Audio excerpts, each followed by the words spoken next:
عزیز من امروز بالاخره یکی دو نفری چند تا حرف زدن می‌خواستم جواب شما دوستان عزیز بده. مادر شد ویدیو قبلی که براتون گذاشتیم اینجا رو می‌بینید دیگه اسپویل نمی‌کنم اینجا برید خودتون ببینید دیگه. شد ویدیو قبلی در کوروش بوده. ولی خب بریم اول از همه چند تا چیزی که خواستم بگم شما دوستان عزیز من بگم. و یکی از دوستانمون که الان هم بهش اشاره میکنم یک سوال خیلی خیلی خیلی خوب پرسیده بود که باید میگفتم این یه دونه سوال خیلی خوب.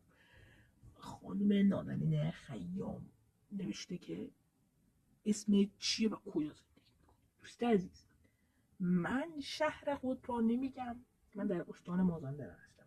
اگه این ویدیو چند تا بگم 5 تا لایک بخوره میگم تو کدوم شهر زندگی میکنم، آدرس خونه رو میدم برید بالا سرم و کجا اسمت چیه. اسم بنده اسم چنلم اگه دقت کرده باشید آرسین، اسم من آرسینه. و خب یکی دوستان دیگه هم که سوال نپرسید ولی یه چیزی گفته من خودم همین جوابتو بدم که خیال راحت باشه. دوست عزیز گفته بودی با استیو بازم ویدیو بدم.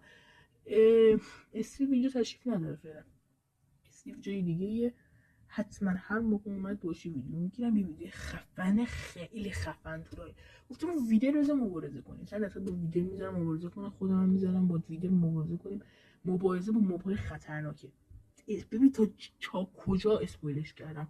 خودتون برید صبر کنید، تلاش کنید، صبرتون رو ببرین بالا که من ویدیو براتون بذارم. تا ویدیو بعدی، خداحافظ.